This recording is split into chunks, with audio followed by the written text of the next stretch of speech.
Savvy Central Radio, drawing out the best from our guests, with host Christina Nichman. Hello everyone, and welcome to Savvy Central Radio. This is your host, Christina Nichman. Each week on Savvy, we host successful individuals and business owners, inviting them to share their dreams, stories, wisdom, and lessons learned in their field of business. Our guest today is Ben Swann. Ben is an Edward R. Murrow Award and Emmy Award-winning journalist. Having worked as a news reporter and anchor in Cincinnati, Ohio, and El Paso, Texas, Ben has the largest Facebook following of any local journalist in the nation and is larger than many national network anchors. His Truth in Media project has over 12 million video views on YouTube and his local website, and is viewed in over 140 countries. To find out more, visit Ben Swann, that's BENSWANN.com. Hi, Ben. Welcome to Savvy Central Radio. How are you? I'm well, Christina. Thanks for having me on. I'm so excited to have you on, and I was really inspired by your story. I actually found you on Dr. Ron Paul's site. I happened to see you interview him, and I was blown away because for some 20 years, I've not paid much attention to traditional media because I don't know if you remember back in O.J. Simpson and Joey Buttafuoco, I was in my 20s, and the media just spun that to, like crazy, backward, forward, left, and right, and I just gave up on listening to media and buying papers. But hearing your form of media and really going in depth into current events was really intriguing for me and exciting for me. Tell the audience a little bit about your background, and also I'm excited to find out why you started the Truth in Media project. Sure, absolutely. Well, I spent 15 years in broadcast journalism. I started out as a news photographer working in El Paso, Texas, which is my hometown. And then over the years, kind of worked my way up through the ladder, became a bureau chief, and then a morning anchor, and then a primetime anchor, and then moved from El Paso. Spent 3 years covering the drug war in Mexico when I was doing that. So that was an incredible experience. And then moved to Cincinnati and became the prime anchor for a Fox station in Cincinnati, and did that for another 2.5 years before leaving that job to start the Truth in Media project. And I was really intrigued by that because I thought, who the heck would leave a dream job like Fox prime time as a primetime anchor to start a crowdsource funded Truth in Media project? What's the story behind that? Well, I think, I was starting to look at, well, first of all, let me back up a little bit. So in Cincinnati, I started doing something called reality check. And basically we would take different major issues that were going on around the country, and we would fact check them in a different way than a lot of the fact checking segments have been done in the past. Because as you know, and I know that you are familiar with how this works, very little of what is said in media, is said by politicians, is said by leaders, very little of it comes down to yes or no, true or false, right? So much of it is nuance in terms of the context in which questions are asked and the background behind it. And so that's what Reality Check was about, was digging into those stories. We had enormous success with it, Christina. It was really a worldwide phenomenon. We had people in 140 countries watching it. It blew up. We were all over social media and YouTube. And so after watching that, and people started saying, hey, this is great, look into this. Mm-hmm. And we saw the response from people. We were really excited about it. But unfortunately, the people I was working with weren't as excited in terms of station ownership and leadership. And it wasn't that they were against the stories we were doing. They just had a different vision of what the segment should be. They wanted it to be focused on city council and county commission there in Cincinnati, as opposed to bigger issues like Federal Reserve notes and the war in Syria and, things like that, and the kill list for the president. So they didn't want to go that direction. And so I had an option in my contract to leave and decided to exercise that and start something new. That's great, because that goes to show that the public out there really does want in-depth stories of what's really going out there in not just your current area, but all over the world. Oh, absolutely. And those stories that we were covering, we saw them as being really important at the time. I will pat myself on the back a little bit to say that a lot of the things we were covering at the time, people were saying to me, especially other journalists were saying, I don't know what you're talking about. None of this is happening. And it's been really interesting to watch kind of these things become national stories that are now pretty commonplace. So, for instance, one of the things that we covered at the time that we got a lot of flack for was talking about the president's kill list, and people saying, well, the president doesn't have a kill list, and none of that's true. And then come to find out, oh, actually, he does have a kill list, and there are U.S. citizens on it. We talked about the fact that the U.S. was funding rebels in Syria when people were saying there are no rebels in Syria. There's a civil war going on, but we're not planting rebels there. Well, of course, it comes out that we are planting rebels there. So it was really interesting to watch over the last couple of years. The stuff that we were talking about then that seemed controversial today is pretty commonplace. And from getting your Truth in Media project up and running, what has been some of the major hurdles you've had to overcome? Well, I think the biggest hurdle is distribution. So I think we create really excellent content, but there's so much noise out there and so many different places that people can go for information. Cutting through that and helping your audience not only to find you, but exposing more of a mainstream audience to what you're doing. And that's what our goal is. Our goal is not to become another voice in alternative media, as it's called sometimes, or new media, but is to bridge people who are traditional mainstream media watchers into some of these ideas. And so I think the biggest challenge so far has been developing distribution content. Well, I tell you right now, Ben, you've really gotten my eyes open because now I'm watching the news every day thanks to your channel. Well, that's great. That's fantastic. I'm so glad that you exist and that you're putting out media that people can get more in depth and learn more about what's going on around the world. I, as I mentioned before, have not relied on traditional media, but now I have a traditional form to rely on, which is Truth in Media Project. Why do you think that much of the media out there doesn't cover in depth a lot of the stories and current events going on around the world? Well, I think that there's a big echo chamber. And so part of the problem is, a lot of people believe there's collusion, and I'm not sure how much collusion there is. I know there's certainly on the national levels, there's collusion, especially with, the State Department and different governments here in the United States to really control messaging. And so in order to have access, you want to keep those guys happy. So I think that's part of it. But I also think that there's a collusion in terms of groupthink, that so many people in media are not really journalists. And I say that with a little bit of hesitation because it almost sounds like I'm putting my nose about them. Let me just say, when I got into this business, I got into it because I needed a job. I became a news photographer because I needed to work. I was not trained to be a journalist. I had a bachelor's in liberal arts and a master's in history. So I had no journalism experience or education. I actually think that helped me a lot because, I think I'm a person who grew up in a way that I was constantly kind of pushing and challenging the narrative around me, but I wasn't looking to get into TV for that reason. I got into TV, like I said, in order to have a job. I became a news anchor because I needed to make more money. Became a reporter because I needed to make more money than a photographer. I became an anchor because I needed to make more money than a reporter. And actually, I would say it was not until I started covering the drug war in Mexico that I started to really think critically about some of these issues. And so for me, when I say that, they're not trained to be journalists or they're not real journalists, I don't mean that in a way of saying, well, they're not as good as I am. I mean that in a way of saying that most of the young people who have become the people we see on TV as journalists are actually news readers. Many of them are not journalists. They're there to read scripts that are written. And most of the time, here's the dirty secret, most of the time the producers who work in those news departments are young kids, people straight out of college. And so they're not veterans who have been around for a long time. And so there's a big groupthink that takes place where everyone's watching everyone else to see what everyone else is saying in order to determine what they're going to say. And I think that happens too often. I think it's destroying the system from within. Wow, that's deep. And that recalls for me, Ben, I actually worked for a major media company many years back. And we were invited to a press conference, which was a really awesome experience, as well as getting to sit in the media room while, as they described it, decided the news for the day. And I was like, wow, that's interesting. You get to decide the news? What do you how do you come across, in my mind, because I'm thinking, how do you decide what's newsworthy and what's not?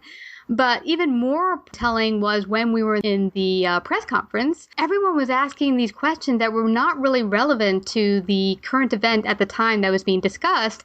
But one journalist stood up and asked a really relevant question that was very deep and kind of made people uncomfortable. And the head journalist at the front just turned purple and the cameras were on him. And, and finally I laughed really loud and said, I guess no one wants to touch that one.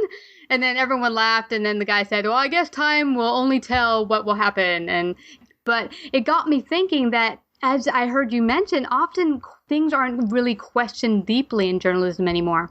Well, they're not. I think that Two things have happened. One is that we have allowed, and I think a lot of this has been perpetuated by folks who work in government. I think they've controlled a lot of this narrative and reshaped it for their own purposes. Mm-hmm. But journalists today who question things deeply are often referred to as conspiracy theorists. And within the business, if you start digging into stories, people will say, well, that's just a conspiracy. And so there's this use of language that demonizes people who it is their profession to question things. It is their profession to critically think about issues. It's their profession to not assume that the press release that's sent to them from a government agency, to assume that that's not fact and that it's being spun.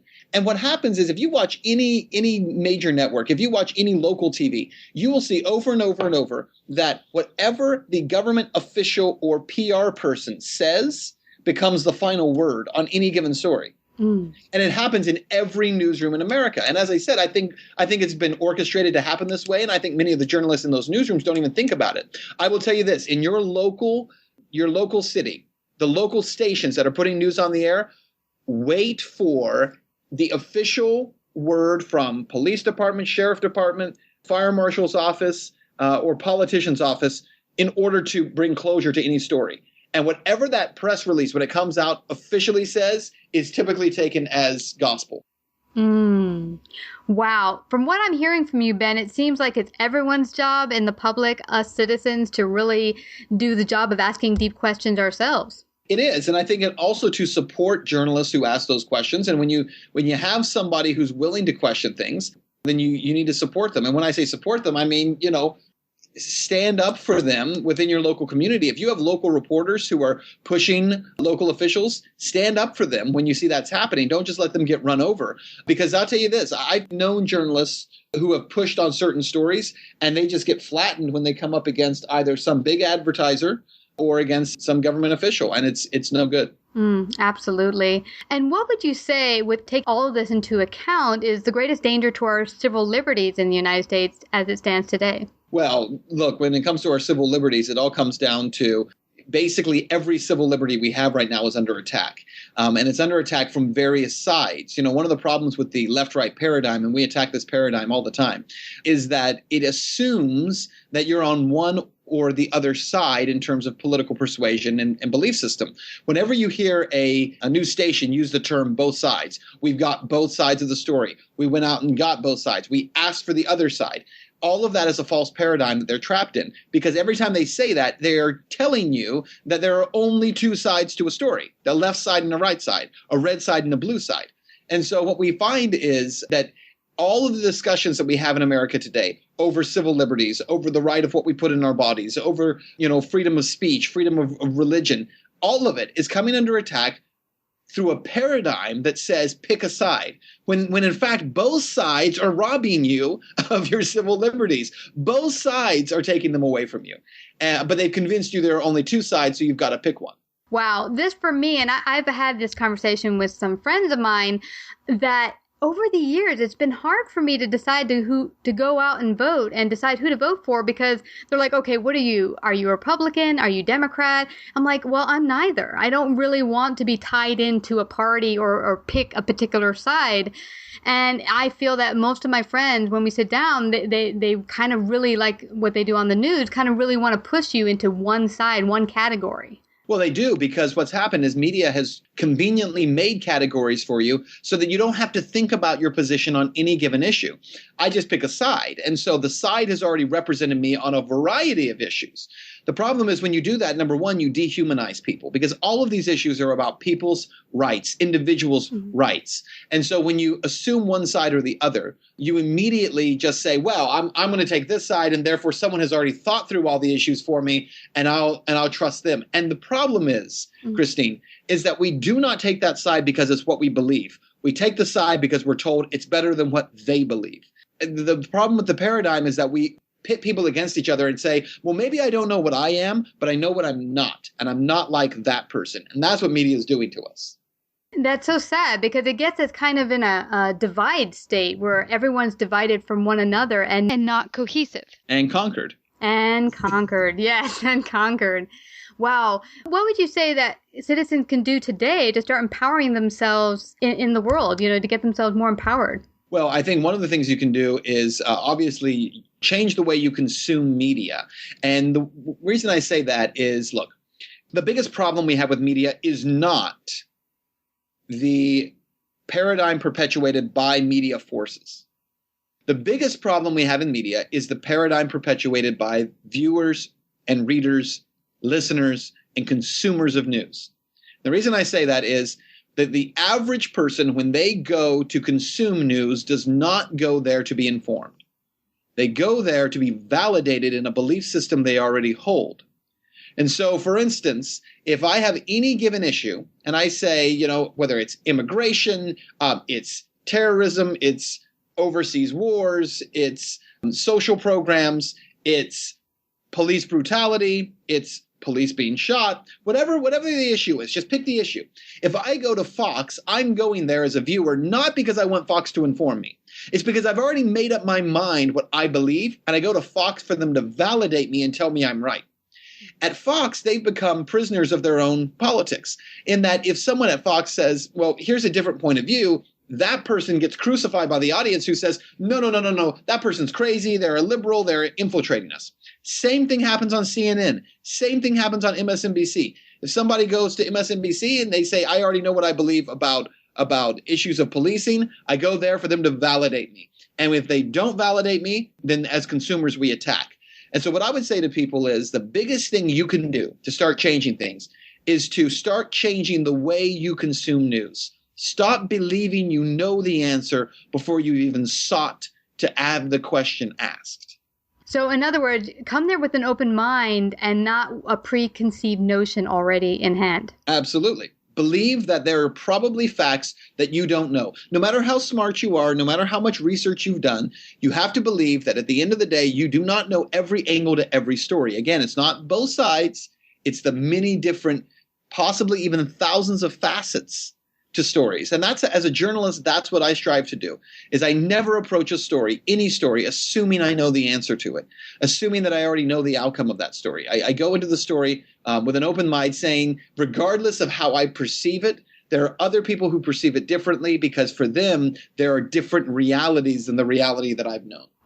And by doing what you're saying, we could open up the discussion between each other as citizens to not attack each other when anything huge happens in the news. We become polarized. It's either we're this or that, and we start attacking each other.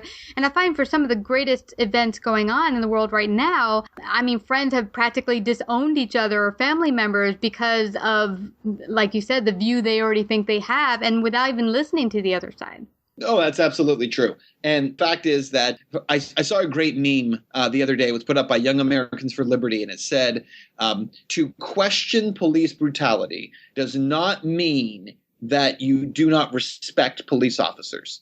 And I thought that was a great meme, because if you take the position of what most media is saying, most media is telling you either you stand with police officers, regardless of what they've done, and don't question anything, or they say, attack them all because it's all a bunch of dirty cops.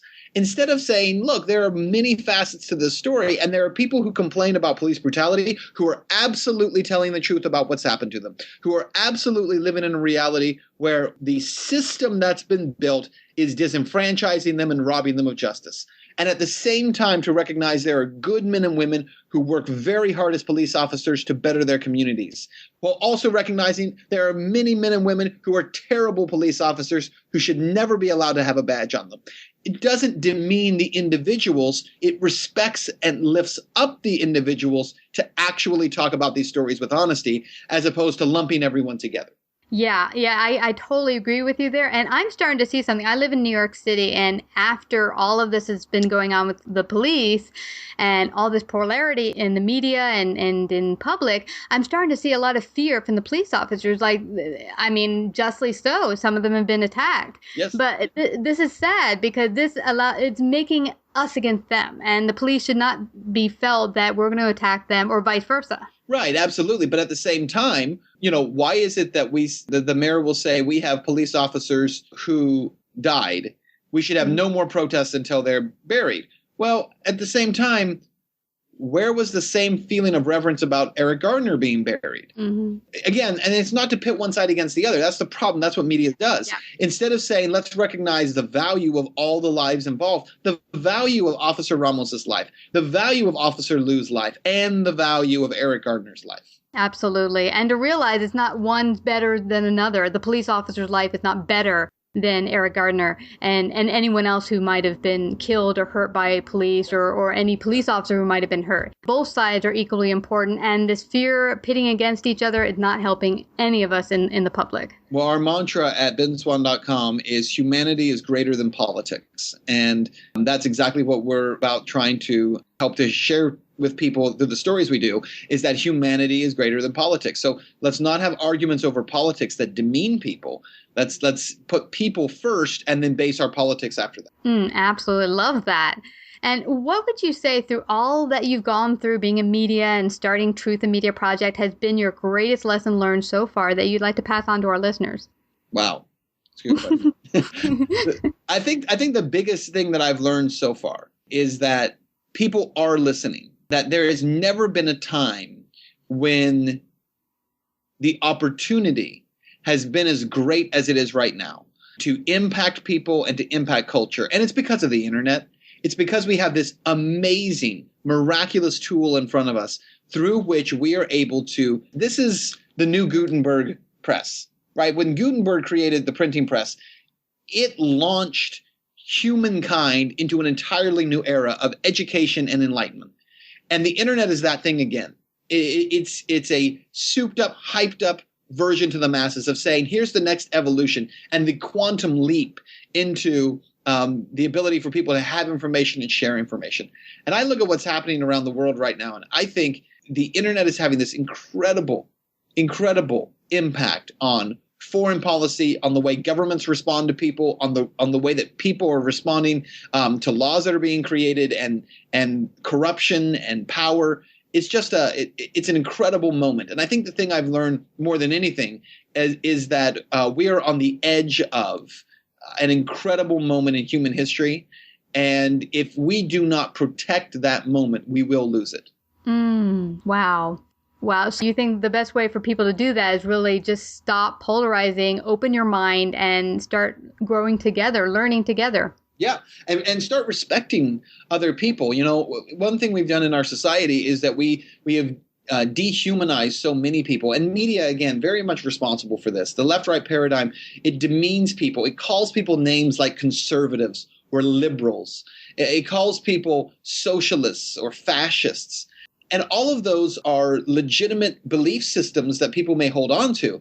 But we use them as smears so that we don't have to address anyone's issues, right? So that we can attack people who are different than we are. We like to categorize them together, and then whatever happens to them is their fault because they are less than we are. And then that's something that we have to shatter. And we have to, it begins with individuals saying, I'm not going to be a part of a system that does that to people. I'm going to have greater respect for other people than to do that to them. Mm-hmm. And often the smear words they use aren't even accurate anyway for whomever they're using it against or whatever populace. That's absolutely correct. Who have been some of your greatest role models in your journey? Well, certainly I think one of the biggest impacts that's been had on me is you mentioned Congressman Ron Paul. The congressman had a huge impact on me in terms of foreign policy. He was the first person I ever heard utter this word blowback that I knew nothing about as a journalist. Started researching that and was stunned by the world it opened up to me. So I would say, Dr. Paul's had an enormous impact on me and the way I view things. And then also personally, a good friend of mine, his name is Dennis Bozager, and he's actually a pastor in Ohio, but he was a former VP at Procter & Gamble. And he's a guy who really started challenging my view of the world globally. And he's lived all over the world and really started challenging that. And it's been a great mentor to me and has had an enormous impact on my view of the world and my view of people and certainly in my relationship with God. Wow, that's awesome. And I did hear on one of your recent broadcasts, I've been listening to you on YouTube with a number of other interviews, and that you do have a relationship with God. That's awesome. Yeah, absolutely. And I think that for me, personally, we talk about humanity is greater than politics. It's because of my faith. For me, it's about saying that I believe that people are have more value than simply just dismissing them as being just kind of here wandering around. I think people are purposed and intentioned and have a purpose in their lives. And I think that God has ordained people's lives. And I think that God loves us deeply. I think we were made to be loved, and I think we were made to love other people. And that's the quest of my life, is to treat people with dignity and respect. And I would hope for others as well. But I don't believe that's because I suddenly encounter that one day. I think it's because God has deeply loved me that I'm able to love other people. Absolutely. What is your grand vision for truth and media in the coming future? Well, that's a really good question. I'll let you know when I get there. No, one of the things we really want to do is we just want to continue to build our project. We've been incredibly blessed in our project, and it's growing like crazy right now. We're watching some really exciting things happen. We're launching some new projects, which I can't talk too much about here yet.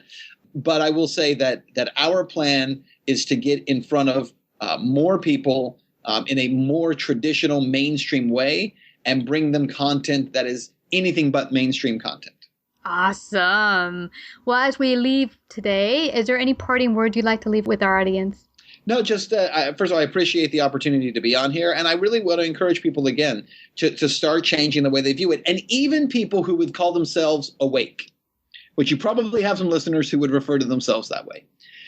Even for those who say, I've been studying this stuff for years and I know all about, the secrets of what's going on, you need to keep an open mind. And you need to recognize that not everything is as it seems. Even when you think you figured it out, you may not have. So keep that open mind and be respectful of others. Wow, I love that. Thank you. That's a perfect segue to our ending here. And before we head on out, I want you to let the audience know how they can contribute, find out more about you, because I know you have a donate page on your website. Yeah, absolutely. The Truth in Media project right now is completely crowdfunded. And so every episode that we make, and we just did one on militarization of police that we released, and we're releasing one on ISIS this month, it's all crowdfunded. So you can go to benswann.com and it's /contribute, and you can contribute there.